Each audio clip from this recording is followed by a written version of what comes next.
아주 오래전에 예수 믿은 지 첫 해였던 것 같아요.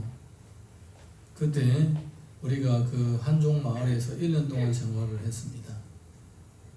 그 생활하는 동안에 대대 지부서기의 집에 자주 놀러 갔습니다. 그 집에는 큰아들이 나보다 1살 더 많고, 아니지, 큰아들이 나보다 2살 더 많고, 둘째 아들이 나보다 1살 더 많고, 셋째 아들이 나하고 동갑입니다. 아들이 셋인데 연년생이에요. 전부 다 연년생이에요. 2살, 1살 동갑이 이러던 것 같아요. 그래서 셋이 다 저희 친구예요. 특별히 둘째하고 저하고 친합니다. 1살 더 많은데 맨날 같이 잤습니다. 한 방에서 차 마시고 얘기하고 한 방에서 19살 때던 거예요. 그 애는 20살이고. 그런데 이제 그 집에서 밥도 많이 먹었습니다. 밥도 많이 얻어먹고, 심지어 이제 그 지부서기가 언제 한 번은 소를 잡았는데 소심장을, 그때는 냉장고도 없었죠. 식장 안에서 넣어놓은 거 우리가 훔쳐먹고 나중에 이제 잊어먹었다고 찾는데 그 집에서 가정싸움이 일어났습니다. 할머니가 먹었다고 그래가지고 나는 그냥 뒤죽은데 가만히 있었죠. 내가 훔쳐먹었는데. 그 집에 할머니가 젊었을 때 과부가 돼가지고 아들 5이 딸 2을 키웠습니다. 과부 혼자서 다 키운 거예요. 그 7자녀. 그리고 그때까지도 그냥 혼자서 사시고. 막내딸이 나하고 동갑인가 그래요. 그러니까 이제 고모하고 조카가 동갑인 거예요. 그 집에 막내딸이, 할머니 막내딸이 그 큰아들의 막내 아들하고 동갑인 거예요. 복잡하죠?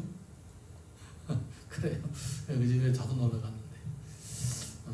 근데 그 할머니가 언제 한 번은 옥수수 밭에서 일을 하는데 너무 힘들었대요. 죽고 싶었대요. 자식 새끼들은 쪼르륵 7명이 그냥 눈이 말똥말똥 해가지고 뭐 다 먹자고 그리고 뭐 밥을 해놓으면 뭐 싹싹 핥아먹고 그럴 정도로. 그리고 또 벌어들여도 뭐 여자 한 사람이 어떻게 이거 7명 다 벌어들입니까? 그래서 너무 힘들었대요. 그래서 죽고 싶어서, 일하다가 죽고 싶어서 앉아서 밭에 앉아있는데 마침 요 앞에 쪽제비 한 마리가 딱 서 있더라는 거예요. 이제 동북의 한족들은 쪽제비 신앙이 있어요. 무속 신앙이 있어요. 예. 그래서 저 쪽제비 신인에서 나타났구나. 그래서 그 자리에서 무릎을 꿇고 빌었대요. 신령님 나를 도와주세요. 자네들이 이렇게 많은데 어떻게, 남편도 없고 이런데 저 자네 다 키워야 되는데 어떻게 해야 좋겠습니까? 도와주세요. 그렇게 기도했대요. 그 쪽제비 신한테. 쪽제비 신은 아니죠. 그냥 쪽제비죠. 그리고 그때부터 돌아와서부터 이제 집안의 일들이 잘 되기 시작하는데 그 7명의 자녀 하나도 안 죽고 다 건강하게. 그리고 우리가 그 마을에 이사 갔을 때 제가 본 그 7자녀가 다 결혼했던 것 같아요. 그때 막내딸도 결혼했으니까 어쨌든 다 잘 살아요. 다 잘 살아요. 마지는 뭐 대대 지부석이고, 셋째 아들은 뭐 향해 공항국의 무슨 간부예요. 중요한 간부입니다. 온 집안이 다 잘 되는 거예요. 그래서 우리가 예수님을 믿는다고 하니까 뭐라고 하냐면 자기는 다 믿는다라는 거예요. 다 믿는다라는 겁니다. 쪽제비 신도 믿고, 그리고 불교에서 믿는 부처 자기도 믿는다라는 거예요. 그 다음에 자기는 예수님도 믿는다라는 거예요. 그래서 기도할 때에 이 신들 전부 다 놓고 다 기도한다는 거예요. 모조리 기도한다는 거예요. 네. 그래 누가 응답할지 모르니까. 쪽제비 신이 응답 안 되면 뭐 부처 응답할 거고, 부처 응답 못할 거면 예수님 응답할 거고, 어쨌든 다 믿는다. 나보고 직접 그랬습니다. 네. 지금도 기억이 생생한데. 그리고 이제 방토도 합니다. 방토. 1년에 한 번씩 굿하는 사람, 중국인들 중에서도 굿하는 사람이 있어요. 한국처럼 그렇게 굿하지 않아도 비슷한 게 있어요. 네. 그래서 이제 집 어느 모퉁이에다가 부적을 써가지고 묻어놓기도 하고 그럽니다. 네. 그러더라고. 어쨌든 좋다는 거는 다 하는 거예요. 좋다는 거 다 하는 거. 그런데 우리 기독교 신앙은 그렇지 않습니다. 기독교 신앙은 오직 하나님 한 분만을 유일한 주님으로 모시는 것입니다. 할렐루야. 그래서 성경에서는 하나님과 성도의 관계를 남편과 아내의 관계로 설명하는 것입니다. 아내는 한 남편밖에 없는 거예요. 그래서 그것으로 비유를 하면서 하나님은 우리의 유일하신 하나님이라고 하는 것입니다. 예. 그런데 하나님 외에 다른 것을 마음에 두면 그것이 뭐가 되느냐? 그것이 바로 영적인 간음이라는 것입니다. 마음에다가 둬도 안 되는 거예요. 마음에다가 생각해도 안 되는 거예요. 하나님은 영이시라고 했습니다. 할렐루야. 예, 이 물건은 요거 하나 있고 요거 하나 있고 요거 하나 있고 요거 섬기고 요거 섬기고 요거 섬기면 되는데, 근데 하나님은 영이십니다. 우리 마음에 계십니다. 마음은 이거 했다 저거 했다 저거 했다 하기는 힘드는 것입니다. 마음은 어디가 붙어 있으면 어디가 붙는 거예요. 사람이라는 것은 어디에 꽂혀 있으면 그냥 꽂히는 거예요. 여기 꽂혔다 저기 꽂혔다 하면 사람 헷갈리기 시작하는 거예요. 예, 한 가지에 꽂히면 그냥 쭉 달려가는 거예요. 그러지 못하면 마음에 다른 것을 갖다 넣게 되면 하나님을 믿는 것처럼 보이지만은 실상은 마음에 다른 신적인 존재가 따로 있는 거예요. 그걸 가르쳐 우상숭배라고 하고 영적인 간음이라고 하는 것입니다. 우리 오늘 본문의 말씀 1절에서 3절 읽어봅니다. 시작. 이스라엘 장로 두어 사람이 나와 내 앞에 앉으니 여호와의 말씀이 내게 임하여 이르시되, 인자야, 이 사람들이 자기 우상을 마음에 들이며 죄악의 걸림돌을 자기 앞에 두었으니 그들이 내게 묻기를 내가 조금인들 용납하랴. 어떤 장로 두 사람이 에스겔에게 찾아온 것입니다. 이 장로는 뭐하는 사람이냐? 이스라엘의 최고의 지도자 그룹에 있는 사람들입니다. 국회의원급이 되는 거예요. 네. 이민대표급. 이민대표급도 아니죠. 이민대표는 별로 권력도 없지만 국회의원급입니다. 이런 사람들 중에 두 사람이 이 에스겔에게 찾아왔습니다. 하나님의 뜻이 무엇이냐 물으려고 온 거예요. 근데 하나님의 뜻이 무엇인지 물으려고 왔는데 하나님은 뭐라고 하시느냐? 인자야, 이 사람들이 자기 우상을 마음에 들이며 죄악의 걸림돌을 자기 앞에 두었다. 이렇게 말씀하시는 것입니다. 그러니까 이 두 장로님이 이 에스겔 선지자 앞에 왔는데 올 때에는 이미 그들의 마음에는 하나님이 안 계시는 것입니다. 그들의 마음에 하나님이 안 계시고 뭐가 있느냐? 우상들이 차 있다라는 거예요. 우상들이. 그리고 우상들이 뭐가 됐느냐? 그 우상들이 인생 앞길에 뭐가 됐다고요? 그렇죠. 걸림돌이 된 것입니다.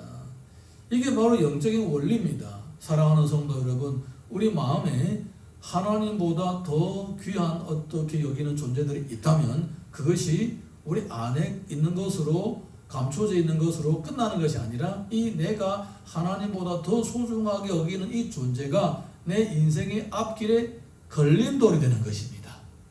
그러니까 일을 하다가 자꾸 문제가 생기고 자꾸 걸려 넘어지고 사고 나고 뭐 자꾸 일이 생기는 거예요. 자꾸 일이 생기는 것입니다.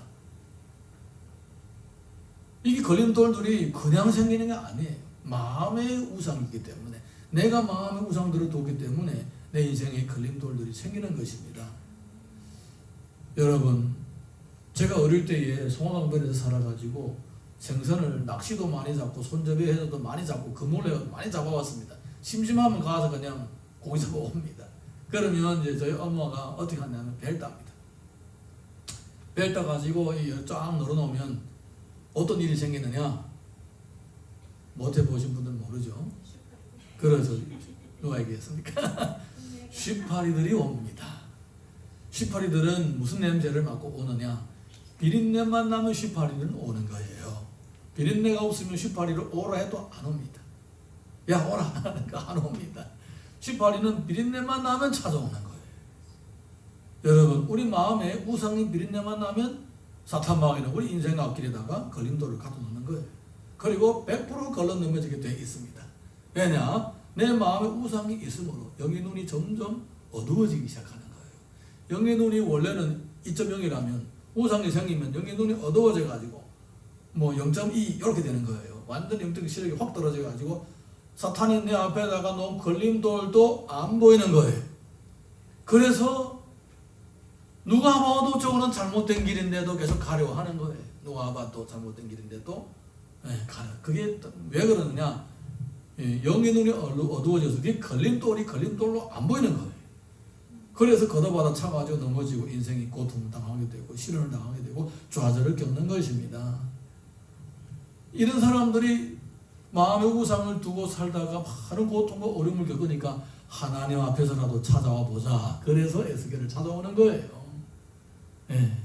실컷 자기 멋대로 살다가 걸림돌에 넘어지니까 이제 갈 데가 없는 거예요. 이제 그래서 에스겔에게 찾아오는 거예요.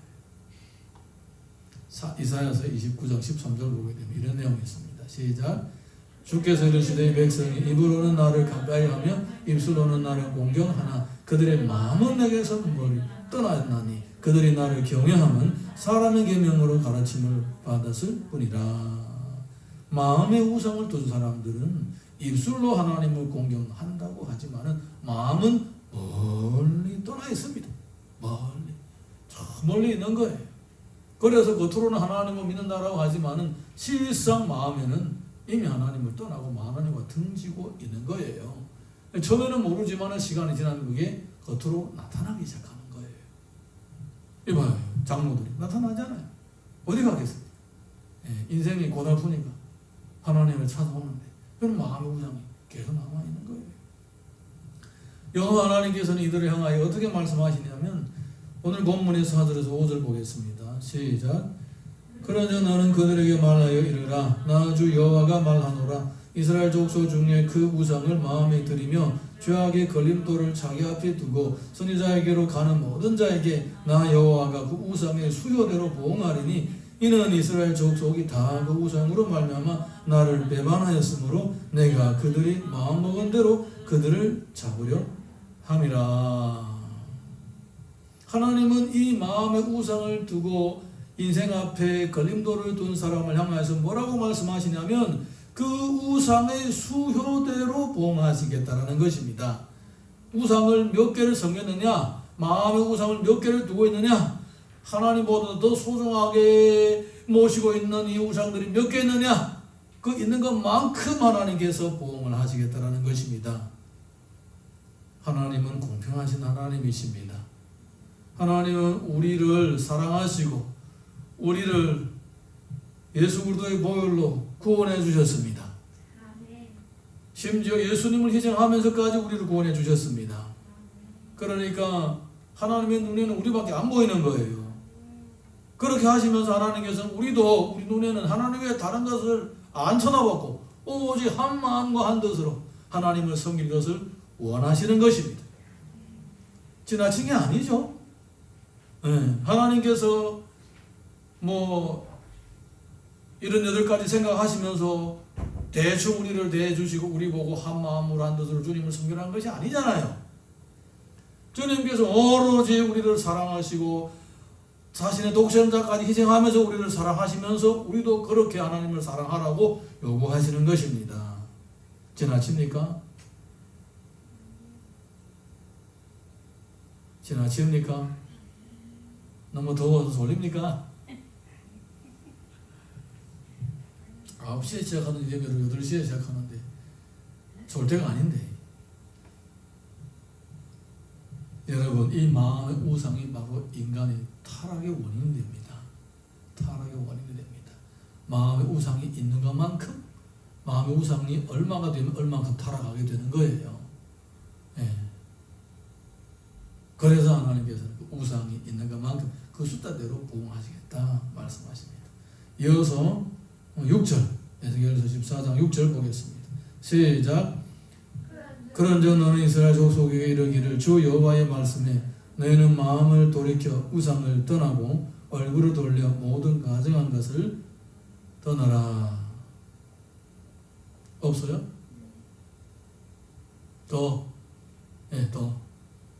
다시 시작. 그런즉 너는 이스라엘 족속에게 이르기를 주 여호와의 말씀에 너희는 마음을 돌이켜 우상을 떠나고 얼굴을 돌려 모든 가증한 것을 떠나라. 하나님이 이렇게 그들에게 저주의 말씀을 선포하는 것은 회개하고 돌아오라고 재촉하는 것입니다. 이 하나님의 마음을 이해를 하셔야 됩니다. 하나님의 징계의 목적은 종례로 그 사람을 멸망하려고 하시는 것이 아니었다라는 것입니다. 하나님의 징계는 그 사람이 아픔을 깨닫고 회개하고 돌아오게 하는 데 있는 것입니다. 어떠한 죄인이라도 회개하고 돌아오면 다 용서받습니다. 할렐루야. 이사야서 31장 6절에서 8절 보게 되면 이런 내용이 있습니다. 시작. 이스라엘 자손들아 너희는 심히 거역하던 자들에게로 돌아오라. 내가 자기 손으로 만들어 범죄한 은우상 금우상을 그날에 각 사람이 던져버릴 것이며 아수르는 칼에 엎드러질 것이나 사람의 칼로 말미암아 아니겠고 칼에 삼켜질 것이나 사람의 칼로 말미암음이 아닐 것이며 그는 칼 앞에서 도망할 것이며 그의 장정들은 복역하는 자가 될 것이라. 어떻습니까? 이스라엘 자손아 심히 거역한 자에게로 돌아오라. 너의 손에 있는 은우상 금우상을 버리라는 것입니다. 그러면 그들은 구원받게 되고 지금까지 그들을 괴롭혔던 아수르는 벌을 받게 된다 이 말입니다. 하나님께서는 이렇게 제안을 하십니다. 예, 이렇게 하면 죄를 버리고 우상을 버리고 돌아오면 아수르를 제거해버리고 너희들에게 자유와 해방과 평안을 주시겠다라는 것입니다. 하나님은 억지로 하지 않으십니다. 강요하지 않으십니다. 충분한 것을 제안을 하시면서 깨닫는 자에게 회개를 재촉하고 계시는 것입니다. 할렐루야. 이것이 바로 징계의 본심입니다. 하나님의 마음이라는 것입니다. 어떻게 하든 다시 돌려세우려고, 어떻게 하든 주님 품에 다시 돌아오게 하려고 하시는 것입니다. 이어서 7절에서 8절 보겠습니다. 시작. 이스라엘 족속과 이스라엘 가운데 거류하는 외국인 중에 누구든지 나를 떠나고 자기 우상을 마음에 들이며 죄악의 걸림돌을 자기 앞에 두고 자기를 위하여 내게 묻고자 하여 선인사에게 나가는 모든 자에게는 나 여호와가 친응답하여 사람을 대적하여 그들을 놀람과 표징과 속담거리가 되게 하여 내 백성 가운데서 끊으리니 내가 여호와인 줄 너희가 알리라. 이 말씀을 들으면 첫 전반부를 보게 되면 깜짝 놀랄 수가 있습니다. 선지자에게 물으면 여호와께서 친히 응답하신다고 했습니다. 내 앞길이 막막하고 잘 모르겠는데 선지자 앞에 와서 물었습니다. 하나님은 그들에게 어떻게 한다고 했습니까? 친히 응답하신다고 했습니다. 와, 좋다. 응답받는다. 박수 칠 일이 아니다라는 거예요. 왜? 그들에게 어떻게 응답한다고요?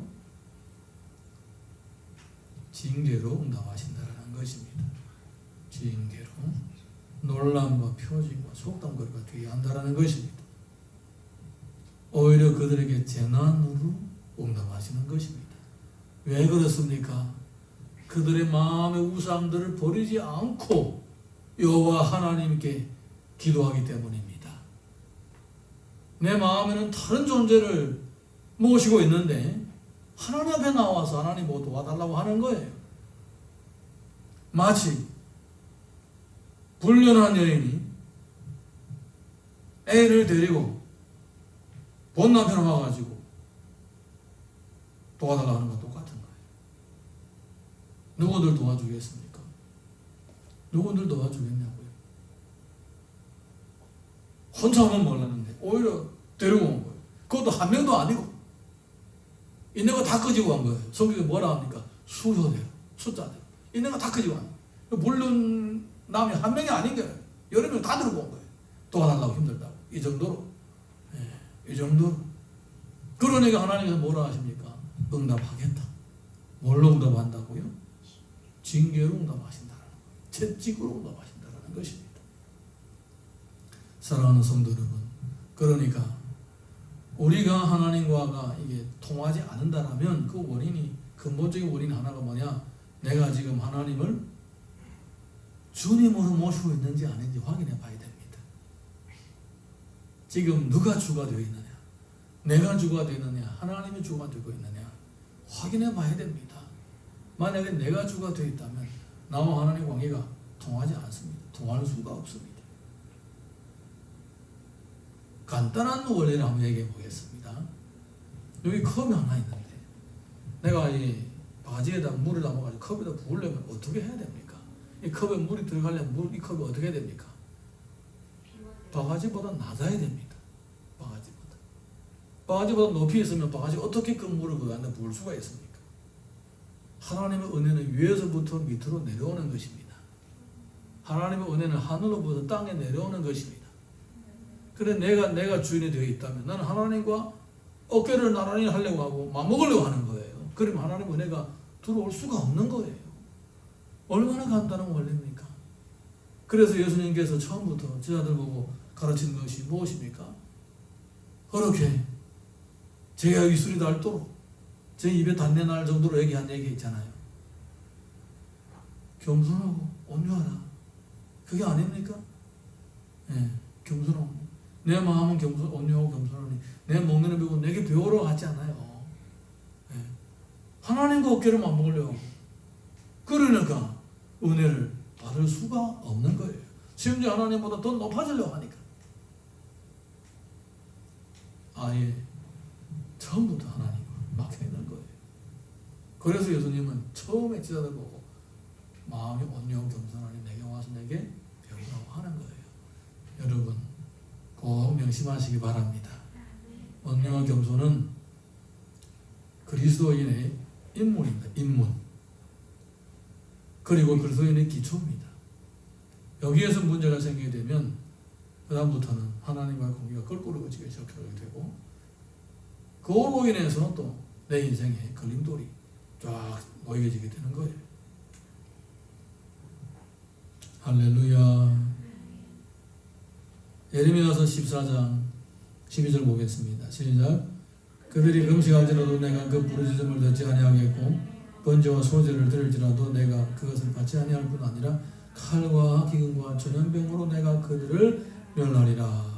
금식해도 안 받아주시고 부르짖고 기도해도 안 받으시고 번제를 드려도 소제를 드려도 쉽게 말하면 별 뭐뭐 다 해도 별별 뭐뭐 다 해도 하나님이 안 들으시는 거예요. 여기 유튜브로 찍으니까 제가 참아서 속된 말을 못하겠습니다. 별별 뭐 절리을 다 해도 예. 하나님 응답하지 않으시는 거예요. 응답하지 않으시는 거예요. 예. 왜 그렇습니까? 마음의 하나님을 1인자로 모시고 있지 않기 때문입니다. 예. 그래서 하나님과의 관계가 안 통하고 그리고 인생의 앞길에 걸림돌이 쫙 놓여 있는 거예요. 한번 상상해봐요. 얼마나 답답하겠습니까? 본인도. 그냥 인간적인 마음으로 이해도 됩니다. 얼마나 답답했으면 하나님을 믿지도 않으면서 하나님 앞에 나왔겠느냐 말이. 그리고 얼마나 답답했으면 하나님 믿지 않으면서도 하나님 믿는 척하고 지금 여기 와서 머리를 숙고 있는 말이. 예. 인간적으로 볼 때 이해도 됩니다. 그런데 하나님은 처음부터 아시죠. 처음부터 아시죠. 그렇게 많은 은혜를 받았는데도 불구하고 그 하나님을 주님으로 모시지 않은 거예요. 그래서 이렇게 별짓 다 해도 하나님은 안 들으신다. 이렇게 말씀하시는 것입니다. 에스겔서 14장 9절 읽어보겠습니다. 시작. 만일 선지자가 유혹을 받고 말을 하면 나 여호와가 그 선지자를 유혹을 받게 하였거니와 내가 손을 펴서 내 백성 이스라엘 가운데서 그를 멸할 것이라. 그러면 하나님의 말씀을 대언하는 선지자는 예외냐? 아니다라는 것입니다. 만약에 하나님의 말씀을 대언하는 선지자도 똑같게 자기 자신 속에 우상이 있고 하나님을 존경하게 모시지 않고 다른 존재를 존경하게 모시고 있다. 그러면 그 선지자라고 할지라도 그 사람도 똑같게 벌을 받는다는 거예요. 자, 에스겔서 14장 10절에서 11절 보겠습니다. 시작. 선지자의 죄악과 그에게 묻는 자의 죄악이 같은즉 각각 자기의 죄악을 담당하리니 이는 이스라엘 족속이 다시는 미혹되어 나를 떠나지 아니하게 하며 다시는 모든 죄로 스스로들을 비지 아니하게 하여 그들을 내 백성으로 삼고 나는 그들의 하나님이 되려 함이라. 주 여호와의 말씀이니라.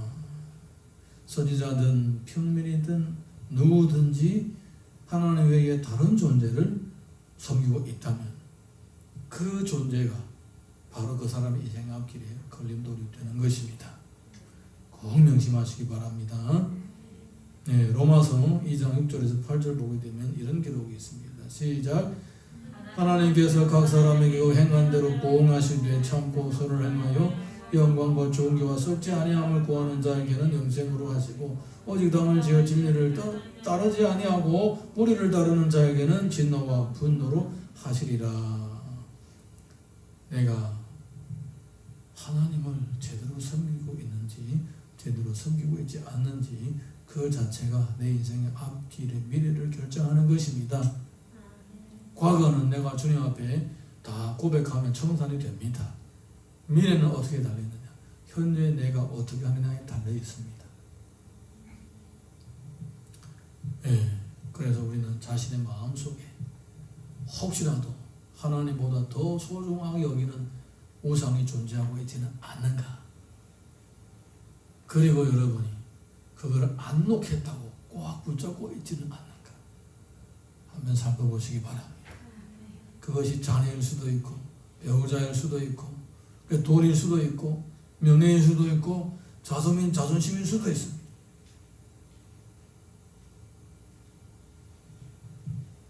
뭐든지 많으면 많을수록 인생 앞길에는 걸림돌이 많아지는 것입니다. 그러니까 아예 내 마음속에는 주님 외에 다른 건 없어야 됩니다. 아멘이니까 네. 오직 주님만 나의 마음의 왕좌에서 왕노릇 하셔야 되는 거예요. 주님의 말씀이라면 뭐 심지어 죽지 못할 때도 죽는 신용이라도 내야 된다는 거예요. 할렐루야. 신명기 10장 16절 보겠습니다. 시작. 그러므로 너희는 마음에 할례를 행하고 다시는 목을 곡게 하지 말라. 마음에 할례를 행하라고 합니다. 할례는 겉으로 하는 것이 중요한 것이 아니라 그 할례를 시작했던 믿음의 조상인 아브라함처럼 이삭처럼 야곱처럼 전적으로 하나님 의지하고 사는 사람으로서 살아야만이 그 사람이야 진짜 할례밖에 합당한 사람이라는 것입니다. 이런 사람 할례 받든 안 받든 상관이 없습니다. 네. 마음에 이미 할례를 받았기 때문에. 로마서 2장 29절 보겠습니다. 시작. 오직 이면적 유대인이며 할례는 마음에 할지니 영에 있고 율법 조문에 있지 아니한 것이라 그 칭찬이 사람에게서가 아니요 다만 하나님에게서니라. 하나님은 이렇게 마음의 할례를 받은 성도들을 칭찬하십니다. 칭찬하신다는 것은 인정해 주시는 거잖아요. 사탄이 이리저리 돌아다니다가 하나님 앞에 왔을 때에 하나님이 뭐라고 하신다면 야, 이 어디에서 오는 길이냐? 이리저리 돌아다니다 왔습니다. 하길래 내 종 욥을 봤느냐? 물어보십니다. 내 종 욥을 봤느냐? 저 욥처럼 나를 경외하는 의인은 없다. 이렇게 얘기를 하는 것입니다. 칭찬을 하는 거예요. 하나님 나라에서 천사들 앞에서 심지어 사탄 앞에서도 욥을 칭찬하십니다. 그래가지고 또 이제 사탄이 충동질하죠. 하나님께서 그에게 그렇게 많은 재산을 주시고 자녀들을 잘되게 해주셨기 때문에 하나님을 경외하겠지. 하나님께서 그의 재산을 다 걷어가 보십시오. 그리고 자녀들을 다 걷어가 보십시오. 당장 하나님은 원망할 겁니다.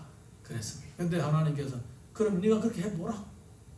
사탄이 쫙 내려가가지고 욥의 모든 재산을 다 하루 사이에 다 없애버렸습니다. 빈털터리가 됐는데 자네가 이거 다 죽었다는 소문 들어서 더 이상은 뭐 살아야 할 용기도 없고 힘도 없고 그냥 주저앉아 있는 거예요. 그래도 하나님 원망하지 않고 불평하지 않았습니다. 그런데 하나님 앞에서 천사들이 있는데 또 사탄이 또 여기 싹 들어온 거예요. 그래서 하나님께서 그렇게 말씀하십니다. 네가 나를 충동질해가지고 그의 재물과 자녀를 치게 하셨는데 봐라.